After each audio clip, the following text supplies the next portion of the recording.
प्यारे भक्तों, हिंदू धर्म शास्त्रों में वैष्णो माता से जुड़ी अनेक मान्यताएं हैं। कहा जाता है कि जब तक माता वैष्णो स्वयं अपने भक्तों को अपने दरबार में नहीं बुलाती, तब तक कोई चाहकर भी उनके दरबार में नहीं जा सकता। माता वैष्णो देवी के दर्शन के लिए दुनिया भर से अनेकों भक्त उनके धाम जाने के लिए व्याकुल रहते हैं। वैष्णो धाम में जाने वाले व्यक्ति की हर मनोकामना पूरी हो जाती है। ऐसा कहा जाता है कि यदि आप वैष्णो धाम केवल एक बार भी दर्शन करके आ गए तो आपका संपूर्ण जीवन खुशियों में व्यतीत होता है। और आज हम आपको जो मंत्र सुनाने वाले हैं वह मंत्र माता वैष्णो देवी को सबसे प्रिय है। यह मंत्र माता वैष्णो देवी को इतना अधिक प्रिय है कि यदि आप इस मंत्र का एक बार भी जाप करते हैं तो वैष्णो माता के दरबार से आपको बुलावा अवश्य आता है।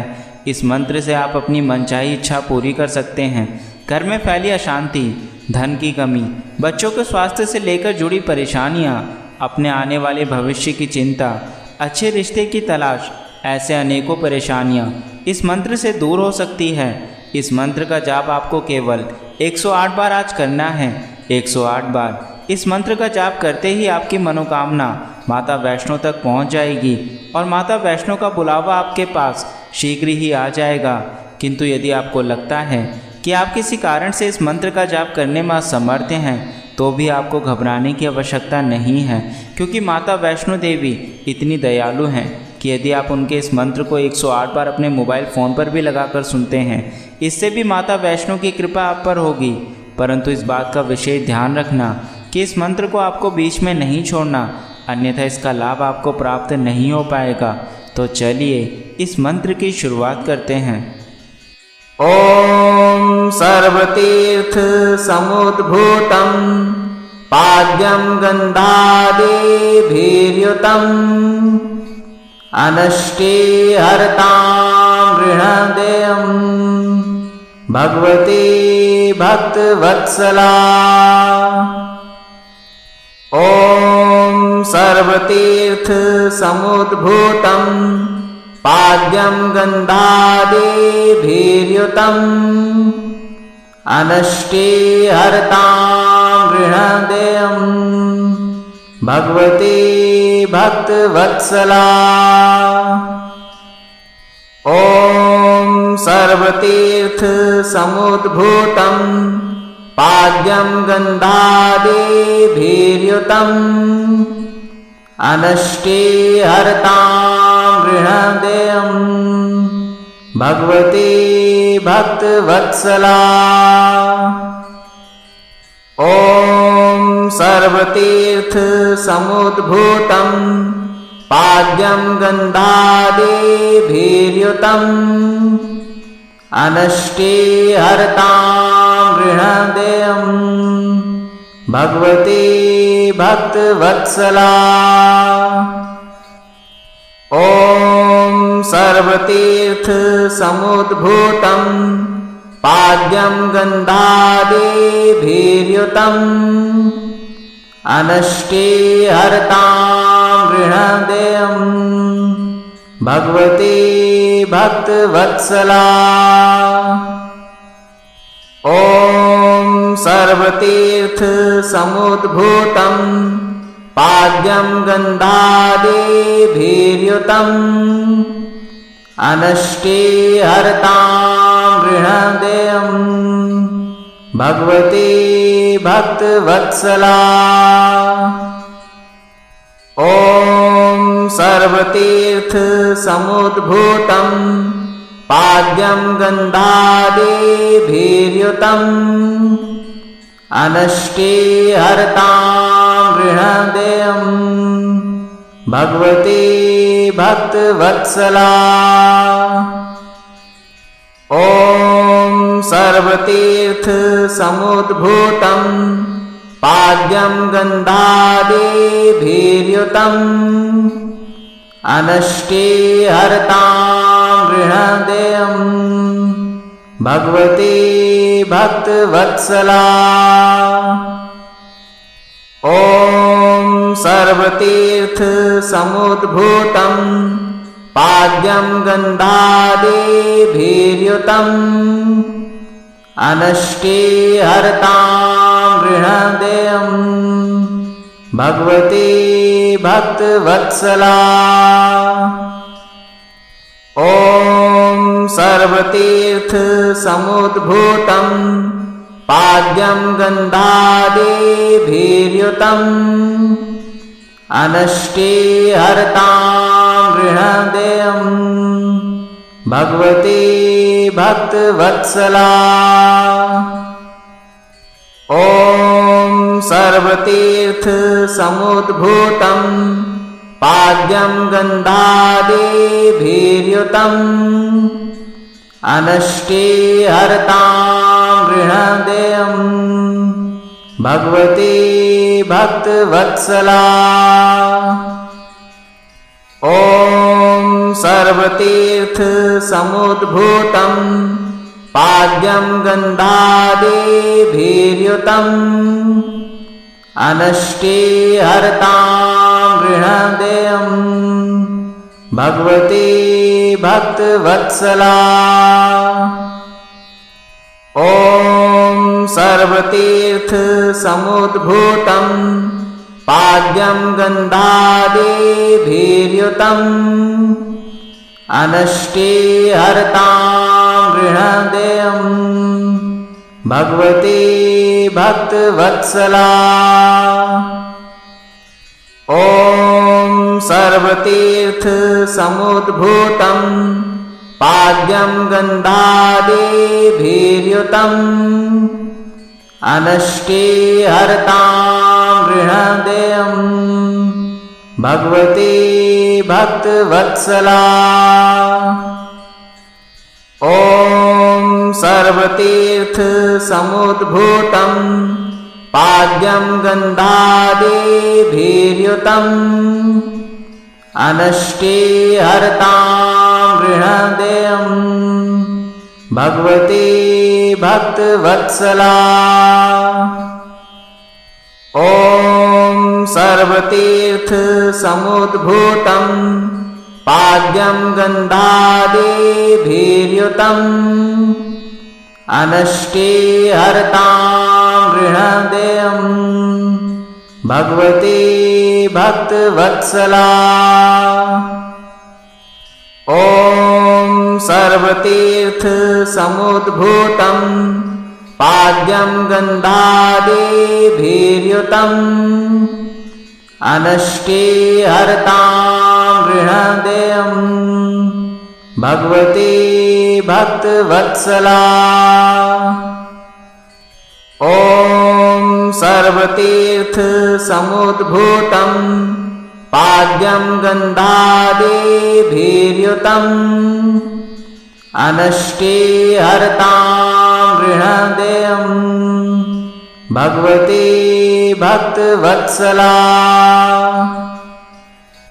ॐ सर्वतीर्थसमुद्भूतं पाद्यं गन्धादिभिर्युतम् अनष्टिहर्तां गृह्णदेयं भगवती भक्तवत्सला। ॐ सर्वतीर्थसमुद्भूतं पाद्यं गन्धादिभिर्युतम् अनष्टिहर्तां गृह्णदेयं भगवती भक्तवत्सला। ॐ सर्वतीर्थसमुद्भूतं पाद्यं गन्धादिभिर्युतम् अनष्टिहर्तां गृह्णदेयं भगवती भक्तवत्सला। ॐ सर्वतीर्थसमुद्भूतं पाद्यं गन्धादिभिर्युतम् अनष्टिहर्तां गृह्णदेयं भगवती भक्तवत्सला। ॐ सर्वतीर्थसमुद्भूतं पाद्यं गन्धादिभिर्युतम् अनष्टिहर्तां गृह्णदेयं भगवती भक्तवत्सला। ॐ सर्वतीर्थसमुद्भूतं पाद्यं गन्धादिभिर्युतम् अनष्टिहर्तां गृह्णदेयं भगवती भक्तवत्सला। ॐ सर्वतीर्थसमुद्भूतं पाद्यं गन्धादिभिर्युतम् अनष्टिहर्तां गृह्णदेयं भगवती भक्तवत्सला। ॐ सर्वतीर्थसमुद्भूतं पाद्यं गन्धादिभिर्युतम् अनष्टिहर्तां गृह्णदेयं भगवती भक्तवत्सला। ॐ सर्वतीर्थसमुद्भूतं पाद्यं गन्धादिभिर्युतम् अनष्टिहर्तां गृह्णदेयं भगवती भक्तवत्सला। ॐ सर्वतीर्थसमुद्भूतं पाद्यं गन्धादिभिर्युतम् अनष्टिहर्तां गृह्णदेयं भगवती भक्तवत्सला। ॐ सर्वतीर्थसमुद्भूतं पाद्यं गन्धादिभिर्युतम् अनष्टिहर्तां गृह्णदेयं भगवती भक्तवत्सला। ॐ सर्वतीर्थसमुद्भूतं पाद्यं गन्धादिभिर्युतम् अनष्टिहर्तां गृह्णदेयं भगवती भक्तवत्सला। ॐ सर्वतीर्थसमुद्भूतं पाद्यं गन्धादिभिर्युतम् अनष्टिहर्तां गृह्णदेयं भगवती भक्तवत्सला। ॐ सर्वतीर्थसमुद्भूतं पाद्यं गन्धादिभिर्युतम् अनष्टिहर्तां गृह्णदेयं भगवती भक्तवत्सला। ॐ सर्वतीर्थसमुद्भूतं पाद्यं गन्धादिभिर्युतम् अनष्टिहर्तां गृह्णदेयं भगवती भक्तवत्सला।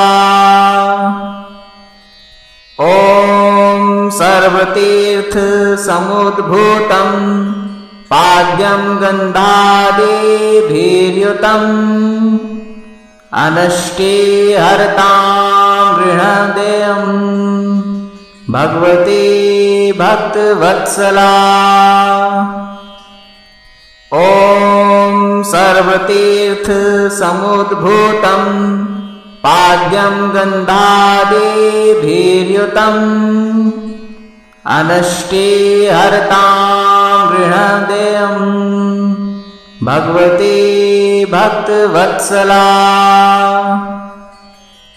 ॐ सर्वतीर्थसमुद्भूतं पाद्यं गन्धादिभिर्युतम् अनष्टिहर्तां गृह्णदेयं भगवती भक्तवत्सला।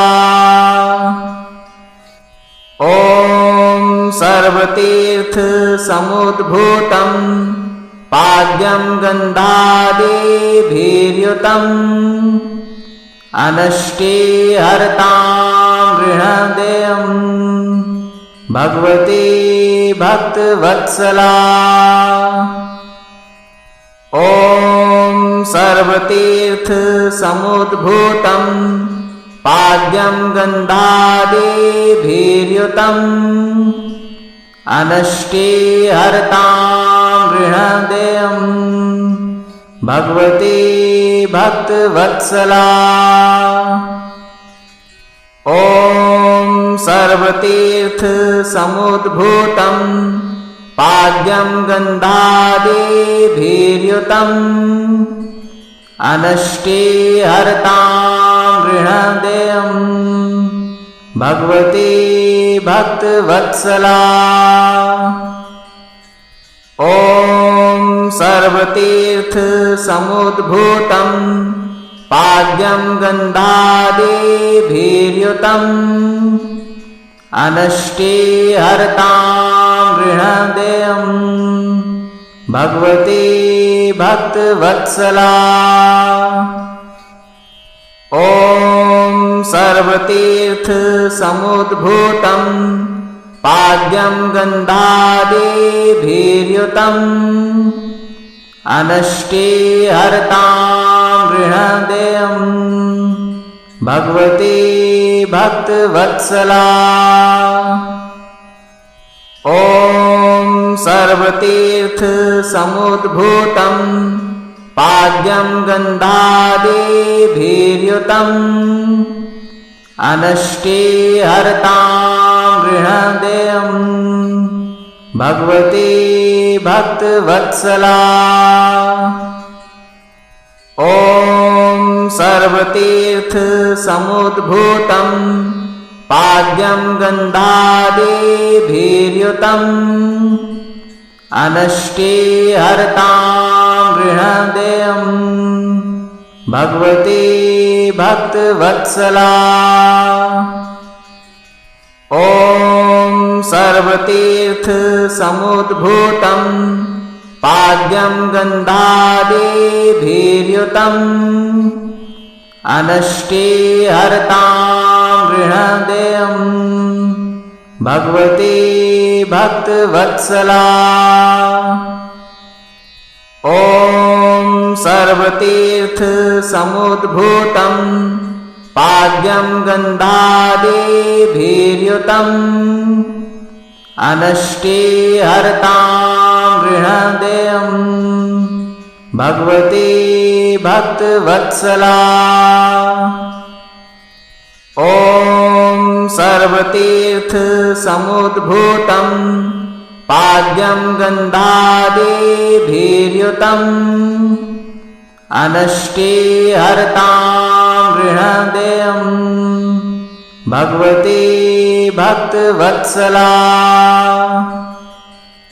ॐ सर्वतीर्थ समुद्भूतं पाद्यं गन्धादिभिर्युतम् अनष्टे हरतां गृहदेयं भगवती भक्तवत्सला।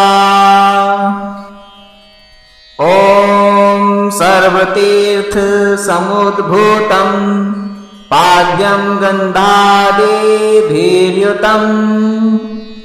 अनष्टे हरतां गृहदेयं भगवती भक्तवत्सला। ॐ सर्वतीर्थ समुद्भूतं पाद्यं गन्धादिभिर्युतम् अनष्टे हरतां गृहदेयं भगवती भक्तवत्सला। ॐ सर्वतीर्थ समुद्भूतं पाद्यं गन्धादिभिर्युतम् अनष्टे हरतां गृहदेयं भगवती भक्तवत्सला। ॐ सर्वतीर्थ समुद्भूतं पाद्यं गन्धादिभिर्युतम् अनष्टे हरतां गृहदेयं भगवती भक्तवत्सला। ॐ सर्वतीर्थसमुद्भूतं पाद्यं गन्धादिभिर्युतम् अनष्टिहर्तां ऋणदेयं भगवती भक्तवत्सला। ॐ सर्वतीर्थसमुद्भूतं पाद्यं गन्धादिभिर्युतम् अनष्टिहर्तां ऋणदेयं भगवती भक्तवत्सला। ॐ सर्वतीर्थसमुद्भूतं पाद्यं गन्धादिभिर्युतम् अनष्टिहर्तां ऋणदेयं भगवती भक्तवत्सला। ॐ सर्वतीर्थसमुद्भूतं पाद्यं गन्धादिभिर्युतम् अनष्टिहर्तां ऋणदेयं भगवती भक्तवत्सला। ॐ सर्वतीर्थसमुद्भूतं पाद्यं गन्धादिभिर्युतम् अनष्टिहर्तां ऋणदेयं भगवती भक्तवत्सला।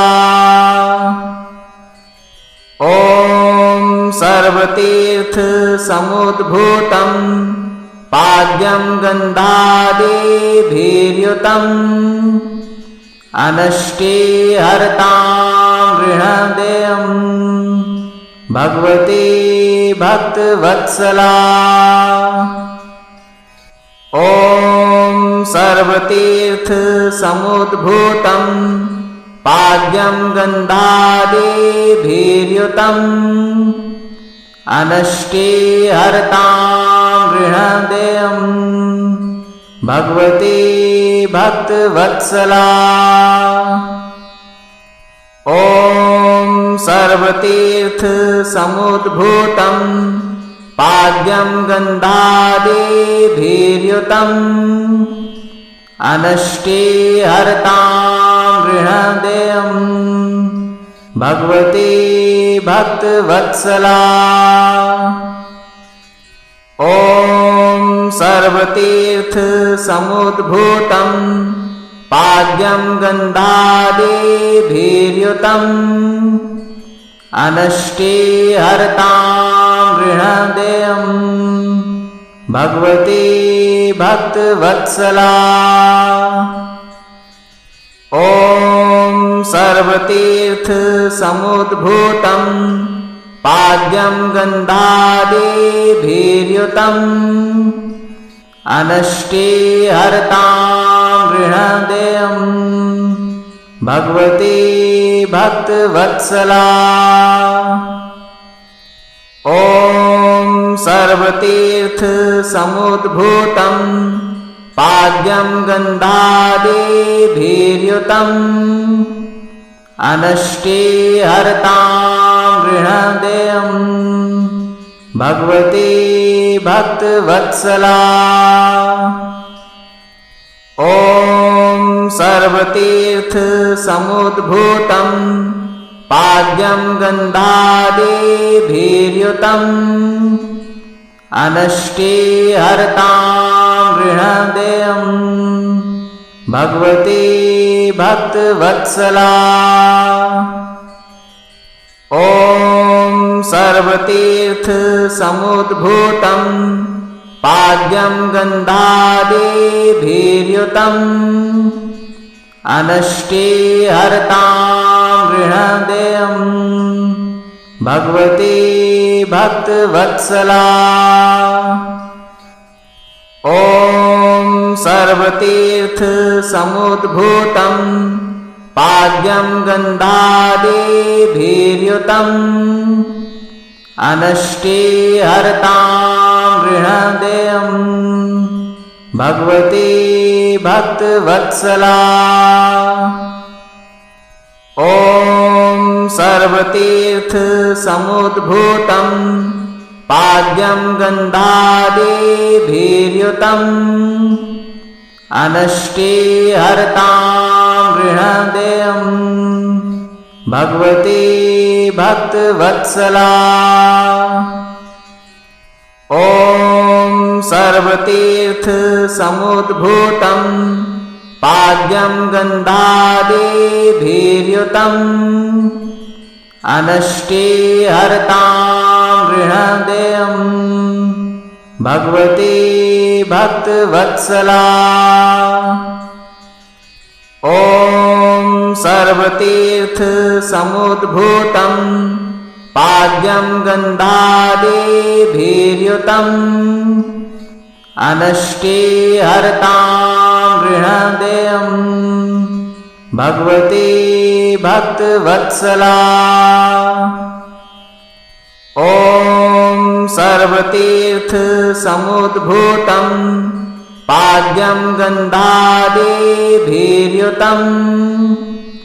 अनष्टिहर्तां गृह्णदेयं भगवती भक्तवत्सला। ॐ सर्वतीर्थ समुद्भूतं पाद्यं गन्धादिभिर्युतम् अनष्टिहर्तां गृह्णदेयं भगवती भक्तवत्सला। ॐ सर्वतीर्थ समुद्भूतं पाद्यं गन्धादिभिर्युतम् अनष्टिहर्तां गृह्णदेयं भगवती भक्तवत्सला। ॐ सर्वतीर्थ समुद्भूतं पाद्यं गन्धादिभिर्युतम् अनष्टिहर्तां गृह्णदेयं भगवती भक्तवत्सला। ॐ सर्वतीर्थ समुद्भूतं पाद्यं गन्धादिभिर्युतम् अनष्टिहर्तां गृह्णदेयं भगवती भक्तवत्सला।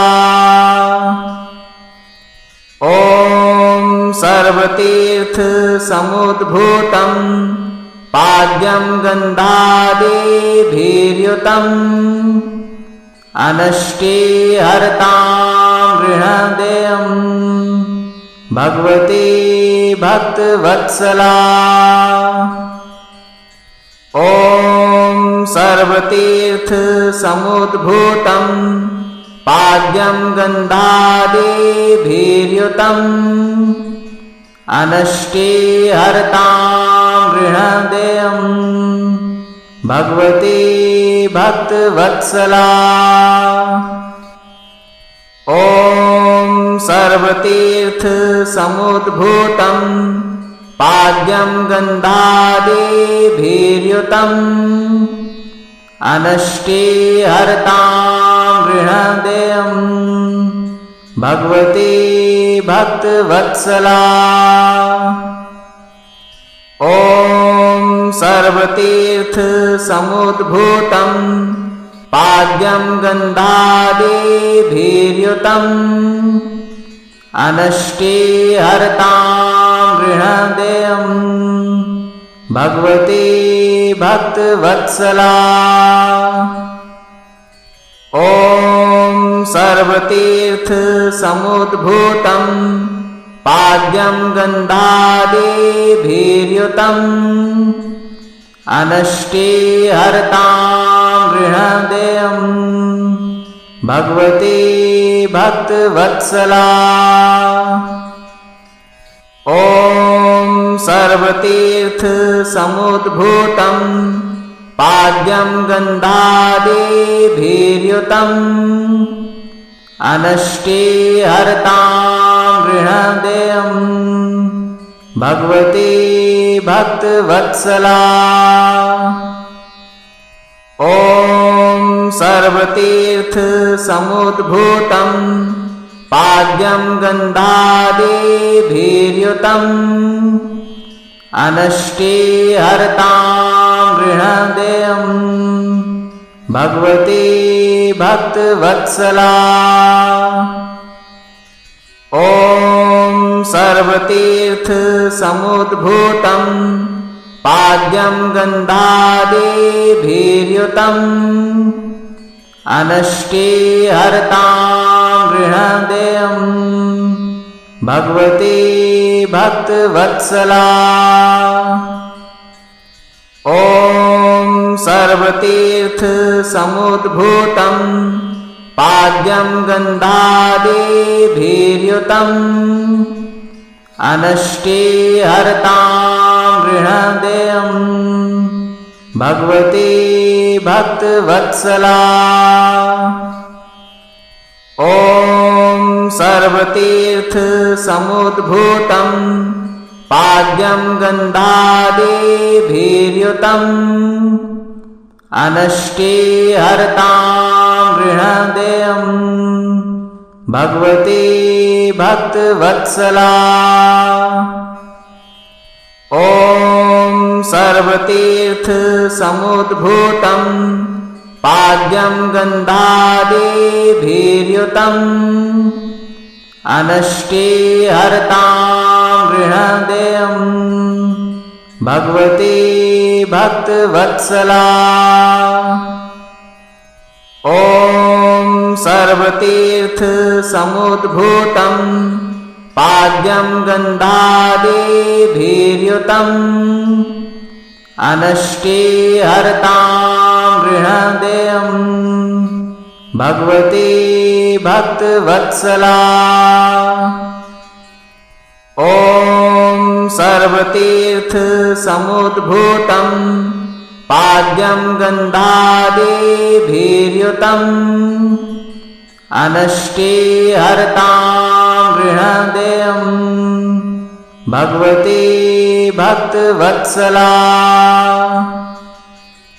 ॐ सर्वतीर्थसमुद्भूतं पाद्यं गन्धादिभिर्युतम् अनष्टिहर्तां गृह्णदेयं भगवती भक्तवत्सला। ॐ सर्वतीर्थसमुद्भूतं पाद्यं गन्धादिभिर्युतम् अनष्टिहर्तां गृह्णदेयं भगवती भक्तवत्सला। ॐ सर्वतीर्थसमुद्भूतं पाद्यं गन्धादिभिर्युतम् अनष्टिहर्तां गृह्णदेयं भगवती भक्तवत्सला।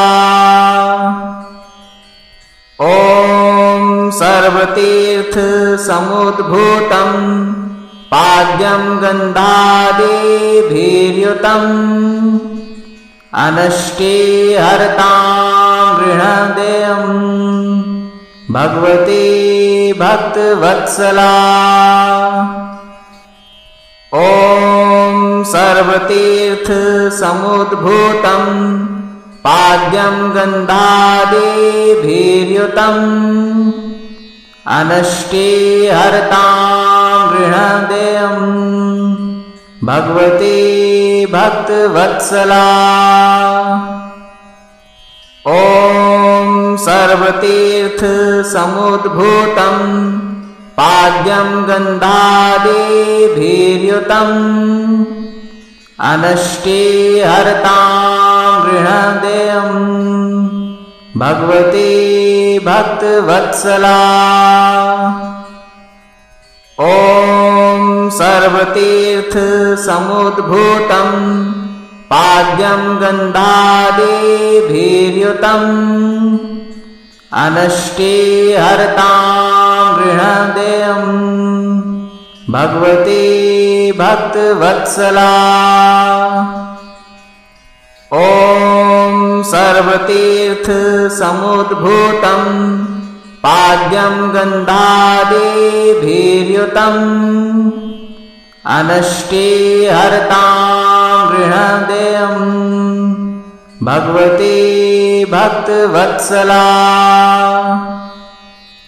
ॐ सर्वतीर्थ समुद्भूतं पाद्यं गन्धादिभिर्युतम्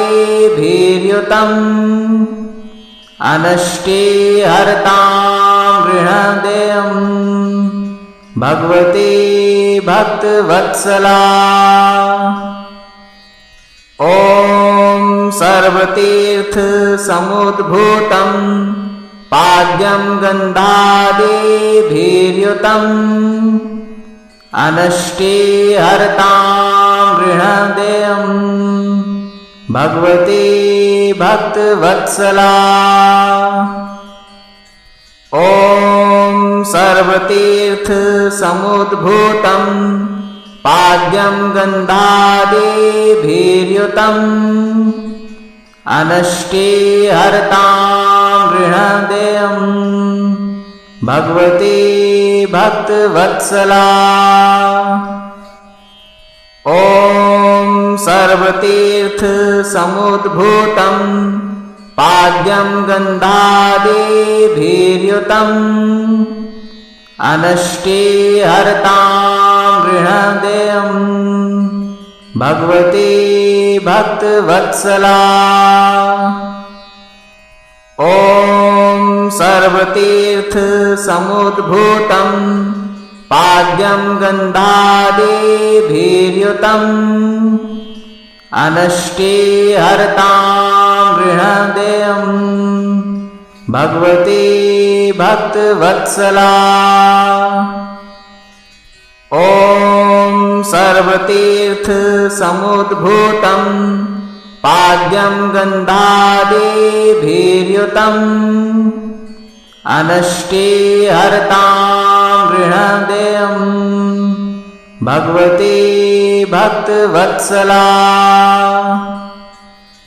ॐ सर्वतीर्थ समुद्भूतं पाद्यं गन्धादिभिर्युतम् अनष्टिहर्तां गृह्णदेयं भगवती भक्तवत्सला। ॐ सर्वतीर्थ समुद्भूतं पाद्यं गन्धादिभिर्युतम् अनष्टिहर्तां गृह्णदेयं भगवती भक्तवत्सला। ॐ सर्वतीर्थ समुद्भूतं पाद्यं गन्धादिभिर्युतम् अनष्टिहर्तां गृह्णदेयं भगवती भक्तवत्सला। ॐ सर्वतीर्थ समुद्भूतं पाद्यं गन्धादिभिर्युतम् अनष्टिहर्तां गृह्णदेयं भगवती भक्तवत्सला। ॐ सर्वतीर्थ समुद्भूतं पाद्यं गन्धादिभिर्युतम्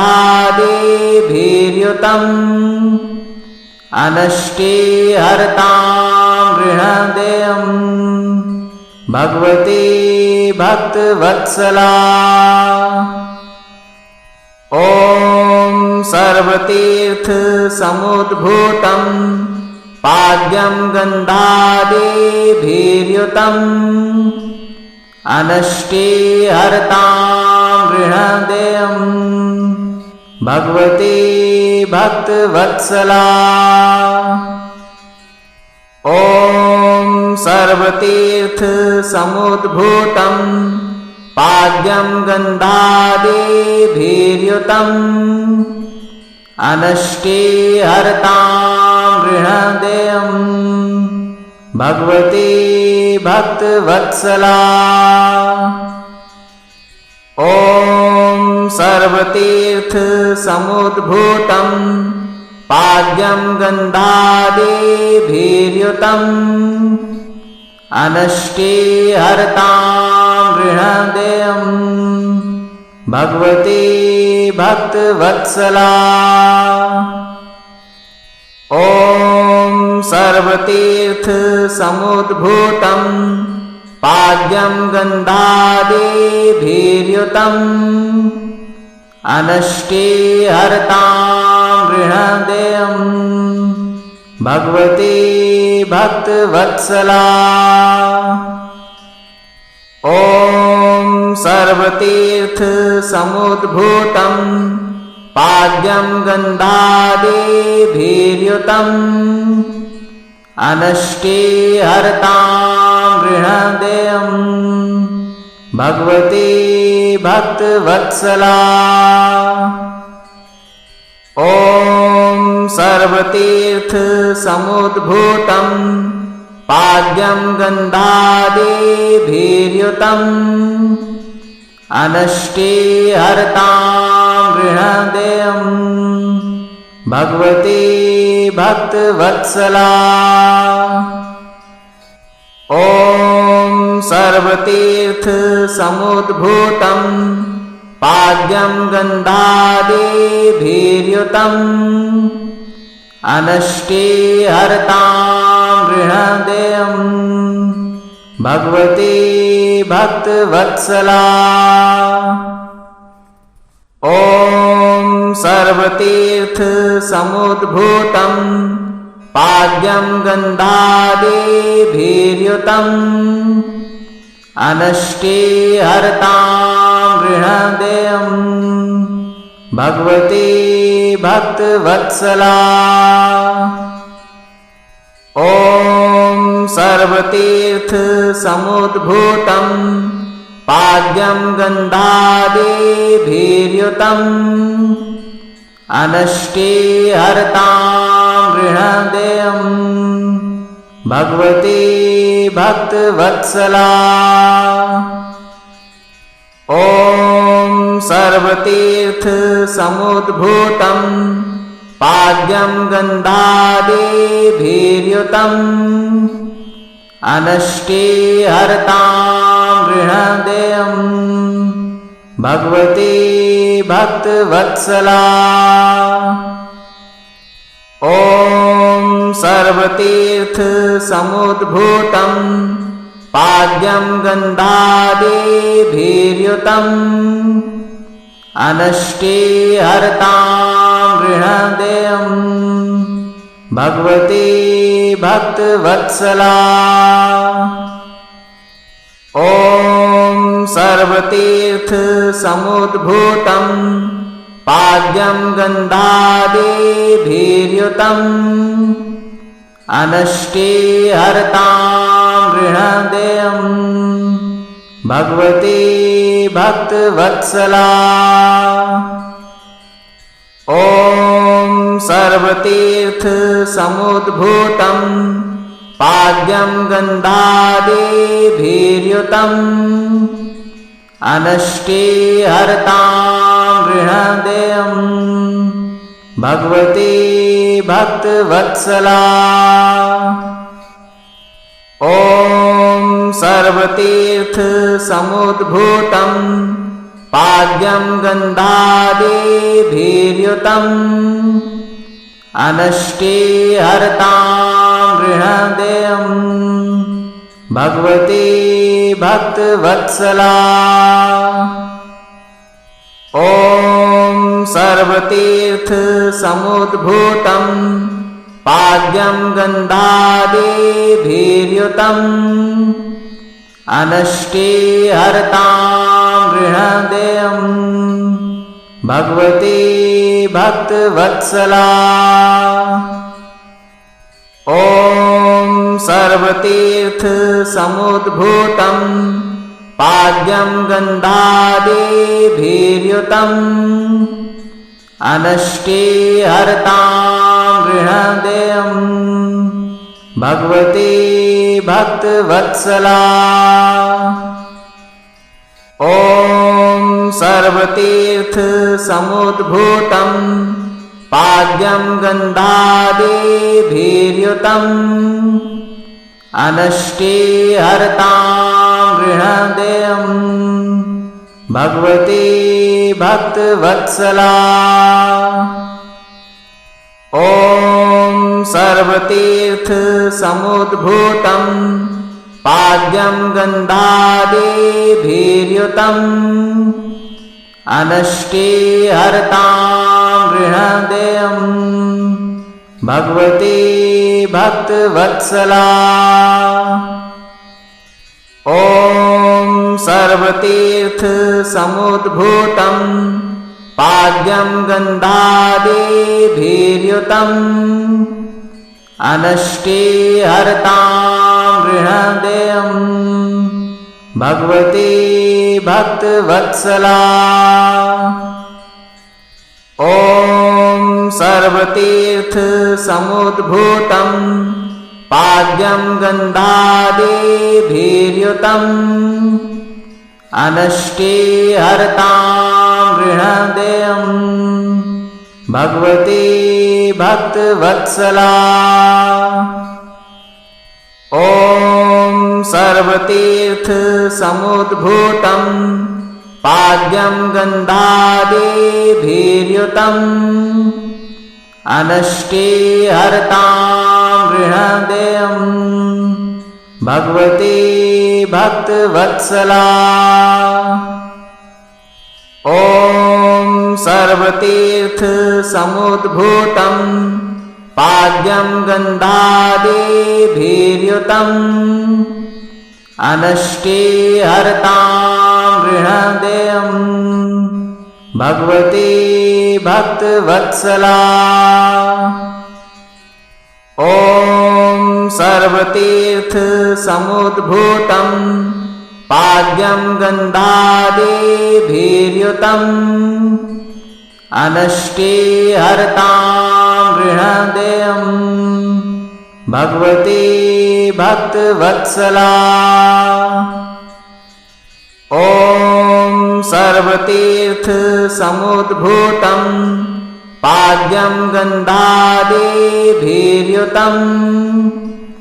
अनष्टिहर्तां गृह्णदेयं भगवती भक्तवत्सला।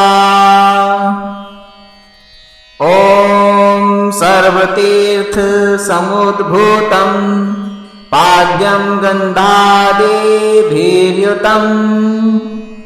अनष्टिहर्तां गृह्णदेयं भगवती भक्तवत्सला।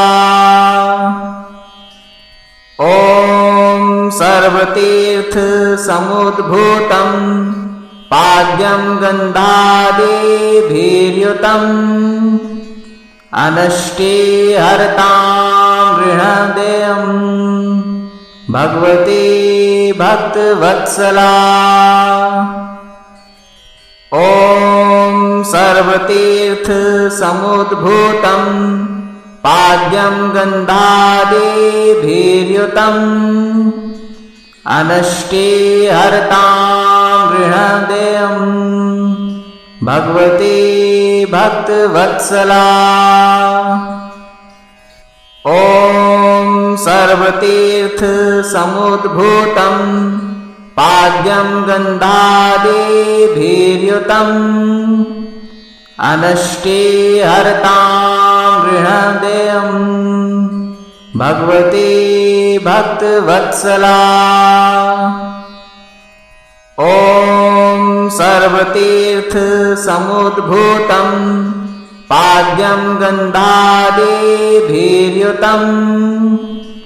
अनष्टिहर्तां गृह्णदेयं भगवती भक्तवत्सला। ॐ सर्वतीर्थ समुद्भूतं पाद्यं गन्धादिभिर्युतम् अनष्टिहर्तां गृह्णदेयं भगवती भक्तवत्सला। ॐ सर्वतीर्थसमुद्भूतं पाद्यं गन्धादिभिर्युतम् अनष्टिहर्तां गृहदेयं भगवती भक्तवत्सला। ॐ सर्वतीर्थसमुद्भूतं पाद्यं गन्धादिभिर्युतम् अनष्टिहर्तां गृहदेयं भगवती भक्तवत्सला। ॐ सर्वतीर्थसमुद्भूतं पाद्यं गन्धादिभिर्युतम् अनष्टिहर्तां गृहदेयं भगवती भक्तवत्सला। ॐ सर्वतीर्थसमुद्भूतं पाद्यं गन्धादिभिर्युतम् अनष्टिहर्तां गृहदेयं भगवती भक्तवत्सला।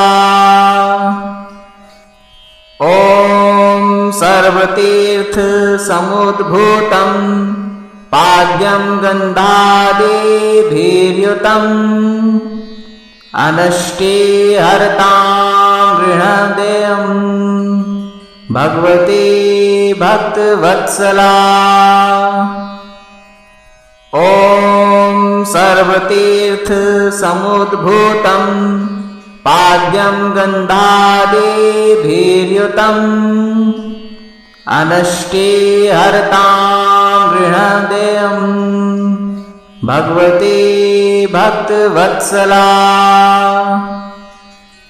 ॐ सर्वतीर्थसमुद्भूतं पाद्यं गन्धादिभिर्युतम् अनष्टिहर्तां गृहदेयं भगवती भक्तवत्सला। ॐ सर्वतीर्थसमुद्भूतं पाद्यं गन्धादिभिर्युतम् अनष्टिहर्तां गृहदेयं भगवती भक्तवत्सला। ॐ सर्वतीर्थसमुद्भूतं पाद्यं गन्धादिभिर्युतम् अनष्टिहर्तां गृहदेयं भगवती भक्तवत्सला। ॐ सर्वतीर्थसमुद्भूतं पाद्यं गन्धादिभिर्युतम् अनष्टिहर्तां गृहदेयं भगवती भक्तवत्सला। ॐ सर्वतीर्थसमुद्भूतं पाद्यं गन्धादिभिर्युतम् अनष्टिहर्तां गृहदेयं भगवती भक्तवत्सला। ॐ सर्वतीर्थसमुद्भूतं पाद्यं गन्धादिभिर्युतम् अनष्टिहर्तां गृहदेयं भगवती भक्तवत्सला। ॐ सर्वतीर्थसमुद्भूतं पाद्यं गन्धादिभिर्युतम् अनष्टिहर्तां गृहदेयं भगवती भक्तवत्सला। ॐ सर्वतीर्थसमुद्भूतं पाद्यं गन्धादिभिर्युतम् अनष्टिहर्तां गृहदेयं भगवती भक्तवत्सला। ॐ सर्वतीर्थ समुद्भूतं पाद्यं गन्धादिभिर्युतम्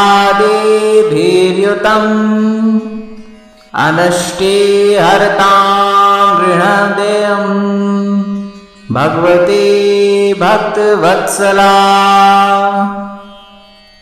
ॐ सर्वतीर्थ समुद्भूतं पाद्यं गन्धादिभिर्युतम् अनष्टिहर्तां गृह्णदेयं भगवती भक्तवत्सला।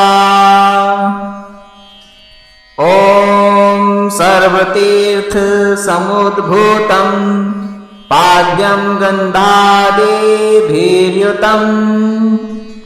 अनष्टिहर्तां गृह्णदेयं भगवती भक्तवत्सला। ॐ सर्वतीर्थ समुद्भूतं पाद्यं गन्धादिभिर्युतम् अनष्टिहर्तां गृह्णदेयं भगवती भक्तवत्सला। ॐ सर्वतीर्थ समुद्भूतं पाद्यं गन्धादिभिर्युतम् अनष्टिहर्तां गृह्णदेयं भगवती भक्तवत्सला।